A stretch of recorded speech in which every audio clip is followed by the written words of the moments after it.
I loved my new house. It felt like a dream come true, a place where endless adventures awaited me. It was big and old, with a secret room under the stairs. This secret room was like something out of a storybook, hidden and mysterious. I couldn't wait to explore every corner. Each room seemed to whisper secrets, and I was determined to uncover them all. Her parents were busy unpacking, lost in the chaos of moving in. Sophia decided to start her adventure. She felt like an explorer in a new land, ready to discover hidden treasures. She ran up the stairs, her footsteps echoing in the hallway. The sound was both eerie and thrilling. The house smelled like dust and secrets. It was as if the walls themselves held stories waiting to be told. She peeked into each room, imagining the stories they held. Each doorway was a portal to a new adventure. Finally, she reached the attic door. It stood tall and imposing, like the entrance to a hidden world. The door creaked open slowly, revealing the dimly lit space beyond. Dust swirled in the dim light, creating an almost magical atmosphere. Sophia coughed, covering her mouth. The air was thick with dust, making it hard to breathe. She felt a chill despite the summer heat. The attic had a strange, almost otherworldly feel to it. It was exciting and a little bit scary. Her heart raced with a mix of fear and anticipation. Sophia stepped inside, eager to uncover the attic's mysteries. She knew this was just the beginning of her new adventure. That night, I snuggled into my bed. The house creaked around me. Dad said it was just the sound of an old house settling, but I felt uneasy. Then she heard it. Footsteps. Slow and heavy, coming from the attic. Her heart pounded in her chest. She pulled the covers over her head. The footsteps stopped right above her room.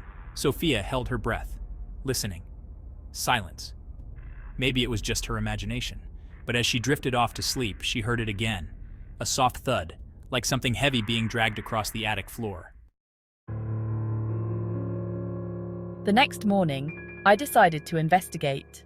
I tiptoed up to the attic, armed with a flashlight. The air was heavy and still. Dust particles danced in the beam of my flashlight. In the corner, behind a pile of old furniture, she saw it. A small wooden table with a single object on top. A candle. It was old and white, covered in cobwebs. Sophia cautiously approached the table. The candle seemed to pulse with a faint inner light. She reached out to touch it, but something stopped her. A feeling, cold and warning. Sophia backed away slowly, her eyes never leaving the mysterious candle. That night, Sophia couldn't sleep. Her mind was racing with thoughts she couldn't quite grasp. The footsteps she heard, the candle she saw, it all felt connected somehow, like pieces of a puzzle she needed to solve. She lay in bed, staring at the ceiling, trying to make sense of the strange occurrences. Then, she noticed something strange, something that made her heart skip a beat. A faint light flickered on the ceiling, dancing and swaying as if it had a life of its own. The light! It's coming from the attic, she whispered to herself, her voice trembling. Sophia sat up, her heart racing, her mind filled with questions and a sense of urgency. The light was indeed coming from the attic. She had to find out what was causing it. It had to be the candle, the one she had seen in her dreams. She crept out of bed and slowly made her way to the attic door, her steps cautious and deliberate. The flickering light grew stronger as she approached, casting eerie shadows on the walls. Taking a deep breath, she pushed the door open, her heart pounding in her chest. The candle. It's burning so brightly, but how? She wondered aloud, her voice barely a whisper. The candle was ablaze, its flame burning bright without a visible source of ignition. Sophia stared in disbelief and growing fear, her mind racing with possibilities.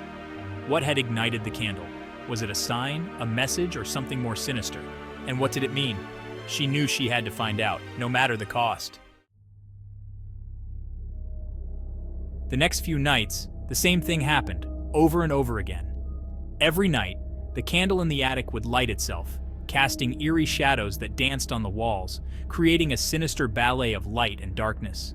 Sophia tried to ignore it, but the fear gnawed at her, making it impossible to sleep.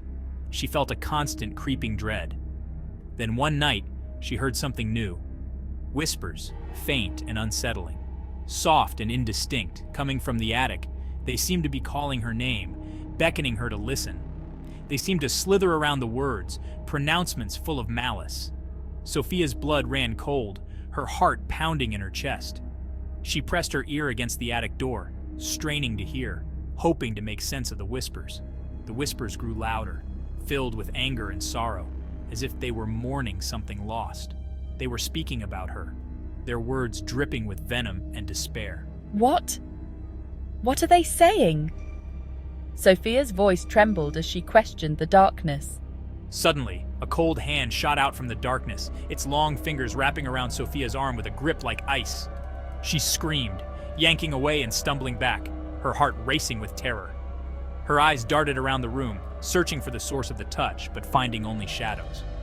That's when she saw it, a shadowy figure standing in the dim light of the candle, its eyes glowing with an eerie light, watching her intently. "This is only the beginning," the figure intoned, its voice filled with a chilling certainty. The figure hissed, its voice a raspy whisper that seemed to echo in the darkness. "Soon you will be mine," it declared, its words a promise of impending doom.